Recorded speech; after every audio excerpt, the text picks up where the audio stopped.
In this one, you're about to meet Kay, who went from working 3 jobs to becoming a top 1% creator on OnlyFans. Let's take a look.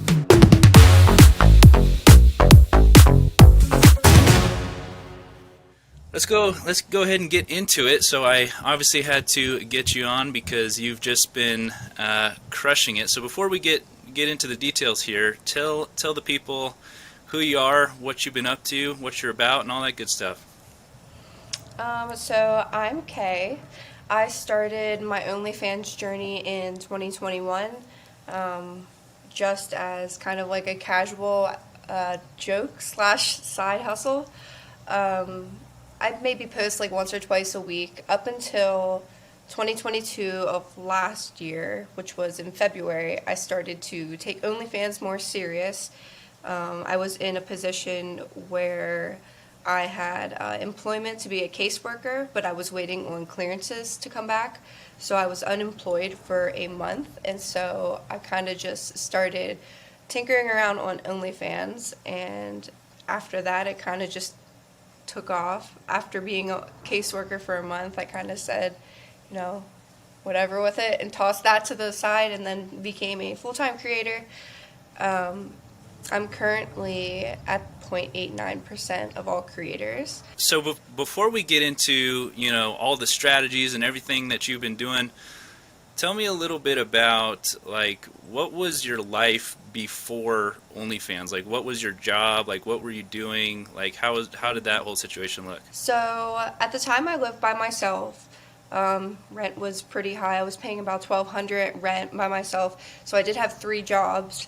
I graduated with a bachelor's degree in psychology in 2020, and so I put that to use, and I was a caretaker for those who have mental health struggles, and then also a caretaker for those who have intellectual disabilities. And then my third job was a cake decorator. So all at once, I was juggling 3 jobs, about 80, 90 hours a week.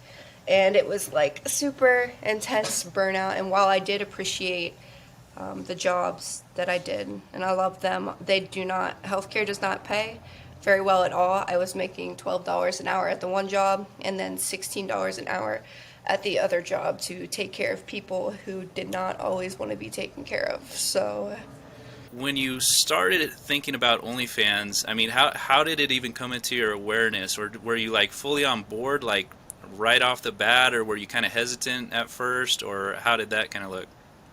So I was kind of for it right off the bat. However, I went through a couple relationships prior to my current one, where my partner either supported or didn't support OnlyFans. And so that year where I kind of was like stagnant into whether or not I wanted to take OnlyFans serious really depended on the relationship I was in. I believe I was in 3 relationships within that span, and 2 out of 3 said they were okay with it, with one who didn't become okay with it once it started happening. So OnlyFans itself kind of fluctuated, but I myself was always on board with the idea of expressing myself because I am also a photographer. So like the modeling aspect, being able to put my photography skills to work was always just kind of a passion of mine.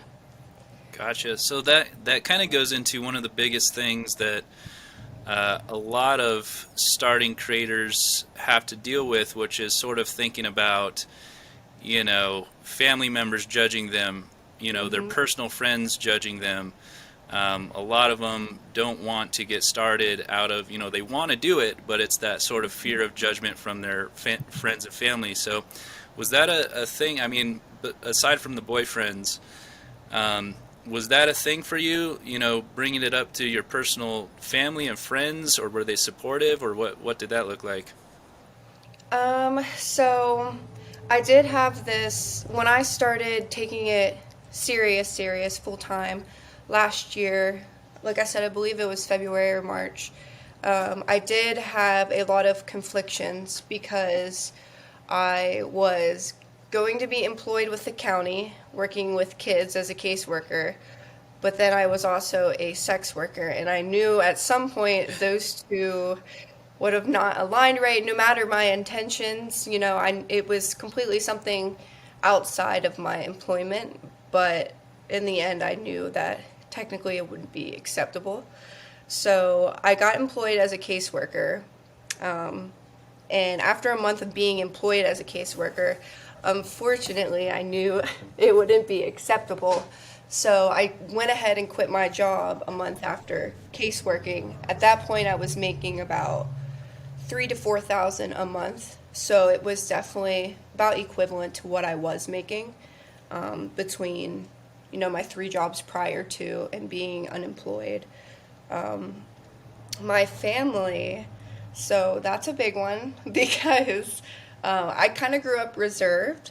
So I'll just come out and say that, like, as far as relationship wise, I was very set on saving my virginity until marriage, and that's what I was always taught growing up. And so you know, any exposure of my body or how I wanted to express myself was kind of like forbidden, I guess you could say. Right. My parents might say otherwise if they see this podcast. But yeah, it was. I haven't technically come out exactly what I do. My parents asked to some extent, but I think they know to stop at some point into what they want to know. They just know that I model online, and that I use my photography skills, which is a great outlet when you're a photographer to be able to use as an excuse. So I use that. My friends, I've actually, unfortunately, they haven't said it, but I've lost a good 2 or 3 friends just because they didn't respect what I do for a living, and they kind of see it as wrong. And so if I wasn't as successful as I was, maybe I'd take that into consideration, but that's not my belief. And so I just kept doing OnlyFans, pushed through, met the love of my life, lost a couple friends on the way. But yeah, I don't know if that answers your question. So what would you say for, creators that are kind of struggling with the same mental battle, they want to do it, but they're also scared of what their friends and family might think. Do you have any regrets about starting it, or do you feel like you're better off now than you were? So sorry about this. So, do I regret it? I'll start by saying no, absolutely not. I don't regret it. I will never regret it. It has completely changed my life, not only financially, but in the way that I express myself, my confidence, my overall lifestyle that I'm allowed to, or I'm able to have. I'm able to have more pets. I'm able to own a house instead of rent. And just really focus on me. Like, being employed from home has its pros and cons. I will say that if you're thinking about it, you have to make sure that you're able to have time management skills and that you're able to lock down priorities, because if you slack too much or take too much time off, it will affect you, because there's creators out there working almost 24 hours a day. To be realistic, I work 8 to 10 hours a day, and I'm doing pretty decent. So if you think you can work for yourself in a normal, span of time, just like the full job you're working now, I think it's definitely manageable. As far as family and friends, I go by you only live once, so fuck it. That's my, that's kind of my terms. So, in my opinion, you have to do what makes you happy. You wouldn't stop from marrying the person that you love just because, hopefully, because your friends and family don't like them. You have to kind of look at the longevity and what it can mean for you and what it can bring to you. And if that's something that you want to do, I say go for it. But if you do go for it, then you have to go all in. You can't just kind of do half, because when you put stuff on the internet, it's there forever. So, and I don't like saying that to scare people, but it's definitely there forever. So if you're gonna go all in, you have to go all in. Well, I think it's good to know sort of the more realistic side of OnlyFans, because I think, especially in 2021 and stuff like that, when OnlyFans was really pushing their affiliate program and getting the girls to promote their, referral links and stuff like that. You had all these girls on TikTok showing off Mhm. wads of cash, and talking about how easy it was to make money on OnlyFans. But at the end of the day, if you don't, reach that top, at least 3 or 2 or 1%, Mhm. then you're still not really making that good of money, and Yeah, you have all this stuff that you've put out on the internet. right. Um, so I think that's something that creators should take into consideration. Mhm. So with when you first kind of got started, what were the main strategies at that time? Um, as far as marketing wise, or as Yeah, far were as you going on Reddit or Twitter? What was kind of the main okay. thing you were doing? So I primarily did Reddit at first, which Reddit can be a great platform, but it's very saturated. And so I will say that I kind of do regret doing Reddit because at the time I didn't have much knowledge on marketing, and so I was already posting almost full nudity on Reddit to promote myself. And so I recommend becoming more knowledgeable before you just go out there and start marketing.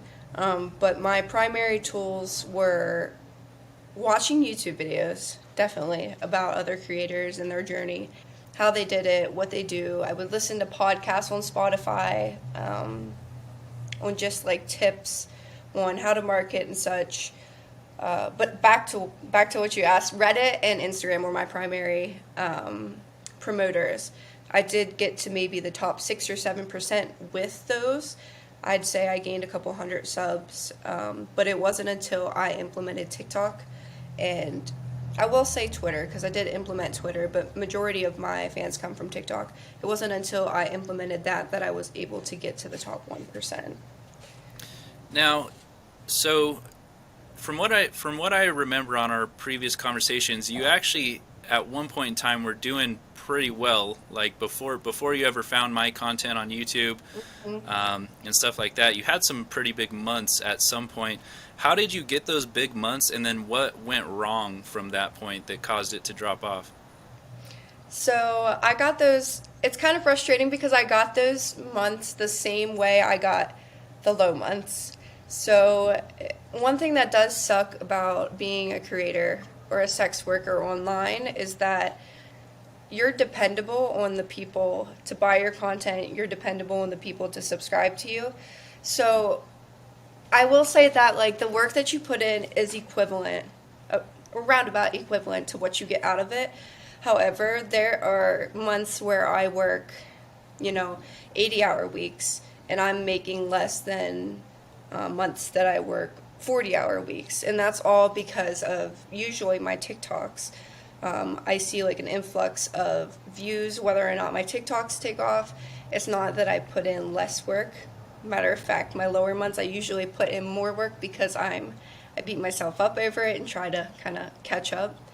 But that all comes back to resilience and wanting to do OnlyFans because no matter, it's just like any business, if you try super hard, it can plummet and you are going to have your burnouts, you are going to have your times where you feel like giving up. So do you feel like so you were starting these strategies mainly with Instagram, Reddit, Twitter, stuff like that, and you were basically doing what you thought was the best strategies at that time, which maybe were the best strategies at that time, and then at some point in time the strategies that you were using, the tactics that you were using, they just basically stopped working.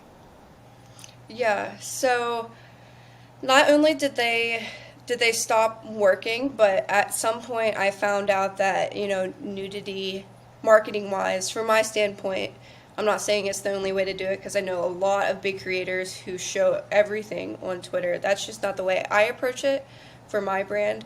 Gotcha. And then so as a result of that, you started obviously looking for new ways and different strategies and stuff like that. You came across my YouTube channel, um, what, maybe a month, 2 months ago, a month ago, or I think it when? was only about a month ago. Yeah. Okay, cool. And then since then, so when you first found my content, what were you making then, and what are you making now? So when I first found your content, I was still merging my my page, but the primary page that I was using that month, I made 5,000, which was a very bad month for me. I'm not gonna say that I was getting ready to give up, but I was on the brink of like where like what else do I do? Because I feel like I tried everything.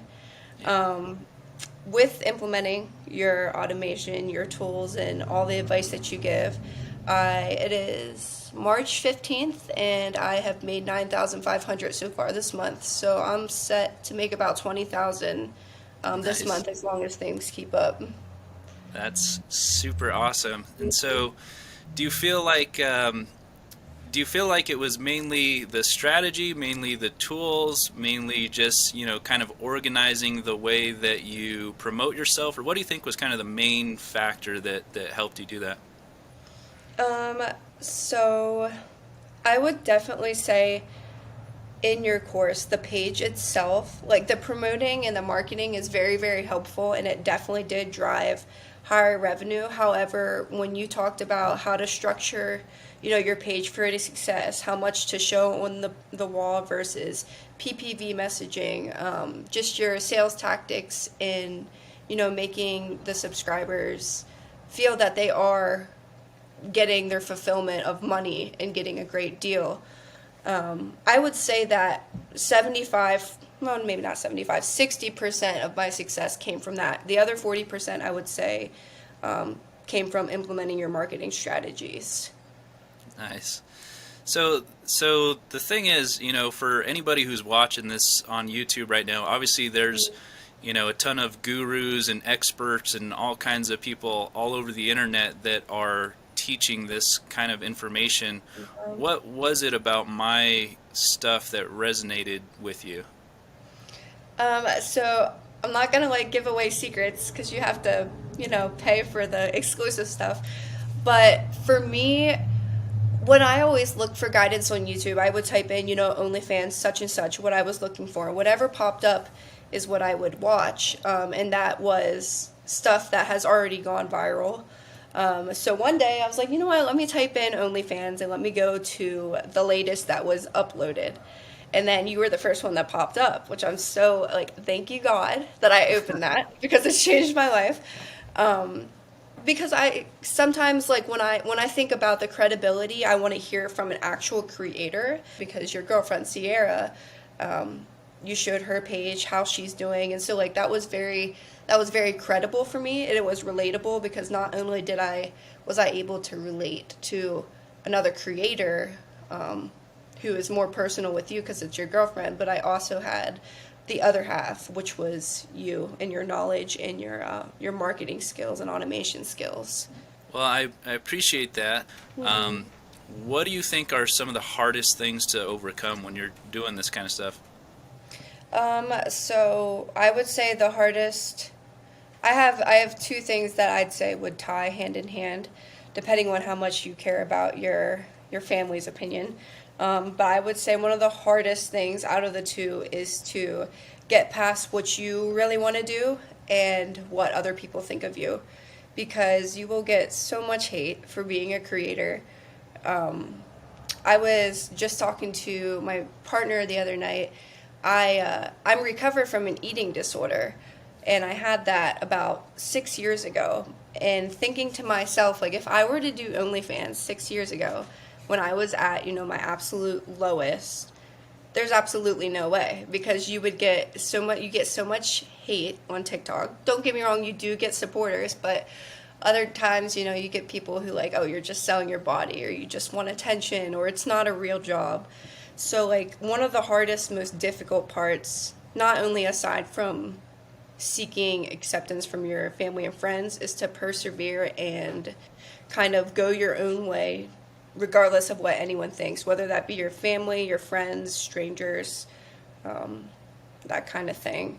And then one other part that I would say is most difficult, and it still is difficult, and it will always be difficult for me, is the marketing TikTok. TikTok and I have a love-hate relationship.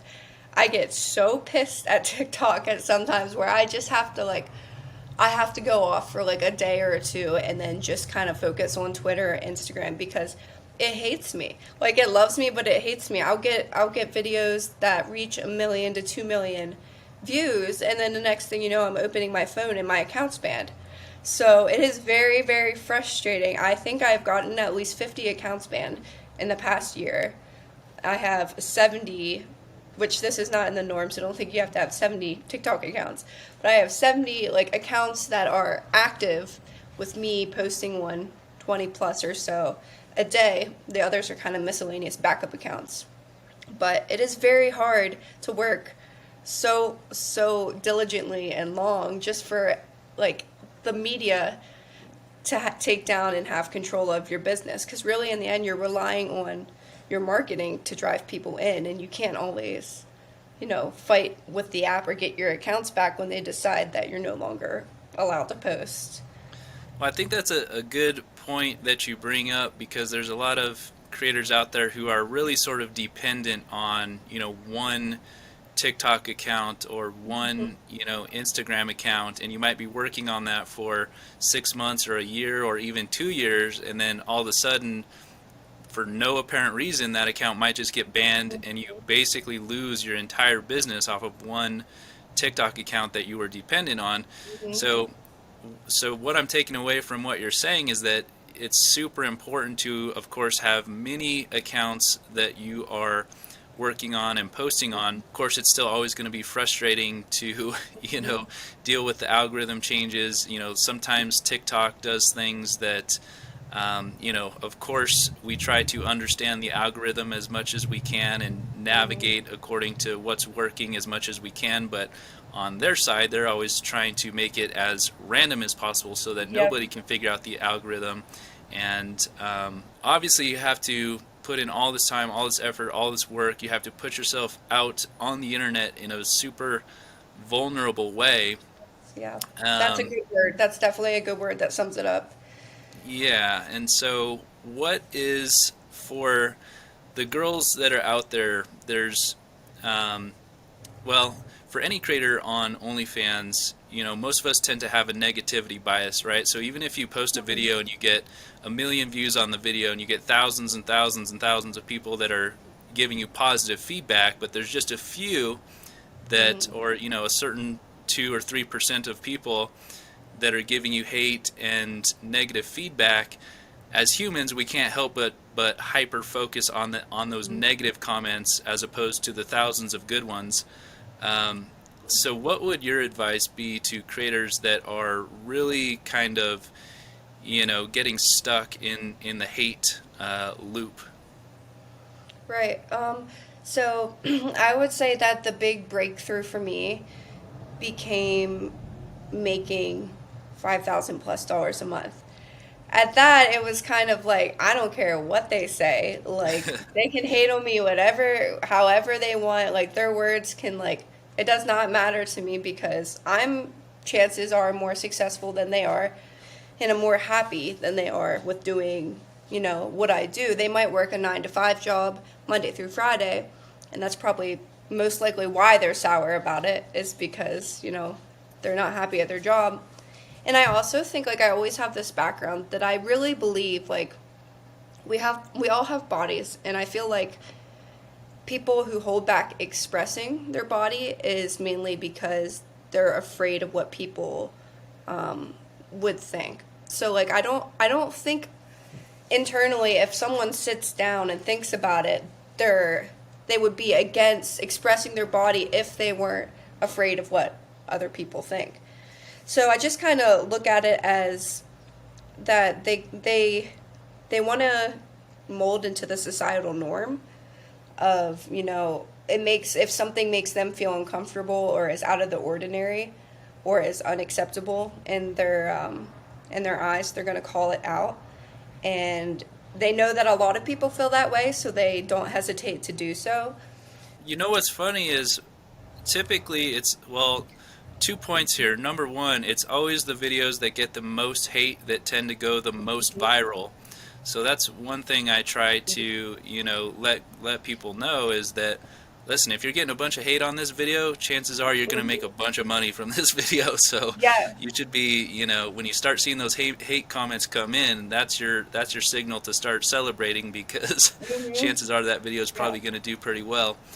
Um, and the other thing is, it's typically, always every time with the trolls and haters and people that are just super nasty on TikTok, it's always some, super generic profile picture. They don't have Yeah. any, they don't have any sort of content of their own. They're not doing Yes. anything of their own. And to your point, you're almost with 100% certainty more successful than all of them combined.